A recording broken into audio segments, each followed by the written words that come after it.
Morning, everybody. It's 8:34 on this Tuesday, the 19th of March. This is your pre-opening comment, video number 2116. Okay, so we had housing starts and permits, both of which bounced back. Housing starts were 1.521 million, and that was versus a million 430. Permits were up at 1,518,000, and that was up from 1.49 million. Um, you know, it shows that the big declines, the misses in January um, and February, seem to be you know, an occurrence based on things like higher mortgage rates and weather related issues. But again, this is good economic news, and good economic news means there'll be much more pressure on the Fed to not lower rates. The Fed FOMC meeting starts today, and we'll have an announcement tomorrow. Okay, at 7 o'clock, the Dow was down 84, Nasdaq was down 91, and the S&P was down 18. At 8 o'clock, we went from down 84 to down 102 in the Dow, from 91 to down 110 in the Nasdaq, and in the S&P we were down 18 down to 21. Okay, at 8:29, right before the numbers came out, Dow was only down 85. Nasdaq was down further from 110 to 136, and the S&P was down 25.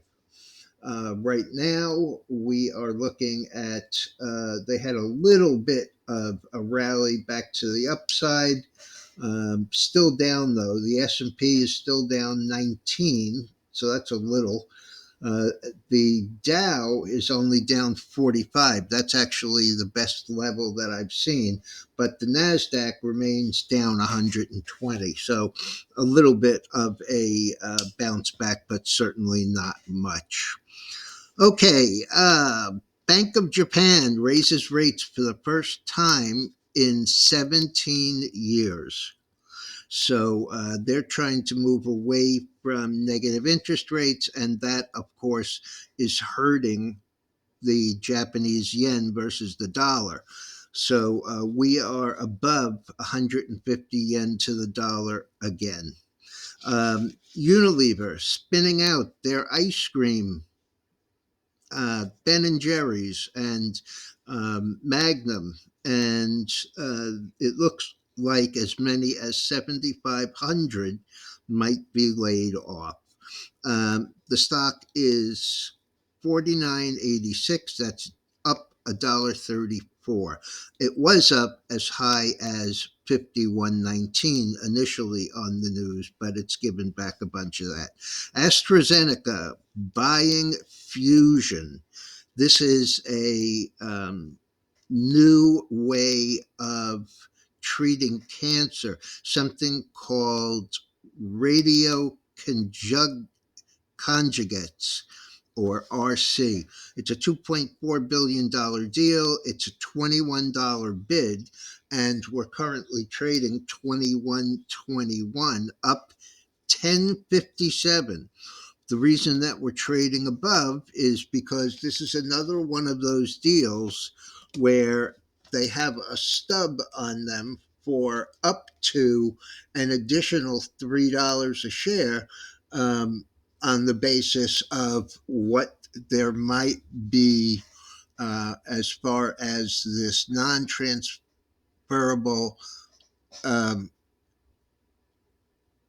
value right. So they can get they get 21 plus the non-transferable contingent value right. They can't be sold, but you could get $24 ending up with the stock. Nvidia getting crushed this morning. Clearly, a sell on the news from yesterday's beginning of the conference and the keynote speech. Kramer has Jensen Long on at, I believe they said somewhere around 10 o'clock. So clearly they'll try and pump that up. Closed yesterday near the low at 884.55, and this morning has been all the way down to 858.80. So last is 862.50. That's down 22.09, but it is on the low. There's a close at 857.74 going back to the initial reversal 2 Fridays ago. And that close would probably set things in motion to move it back towards a lot closer to 800. So it's already getting pounded, but um, and let's see, that's pretty much about it this morning. Let's look at the futures, not the stock futures, but commodity futures. And we have oil up 6 or 7 cents. We have the gold down 7.5, and the silver down 12. It was down about almost 30 cents earlier. Copper is down a nickel, which is pretty much a big move.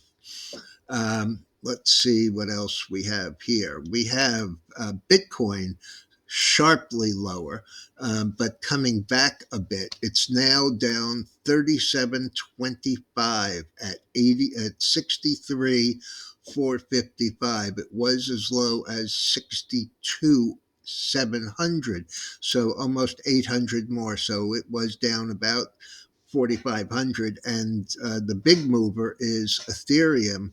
That one is down 215 at let's see, 32.77. A look at that chart shows we are down over 6% on that. So that's fairly extreme. The dollar, I believe, was a little bit higher, but let's make sure. Dollar is up 35 cents, and the bonds are up roughly 1/4 of a point. So there you have it, folks. I don't expect anything from the FOMC. Well, clearly nothing today. I don't expect anything tomorrow when they have the announcement and the press conference. So I'll be back later on.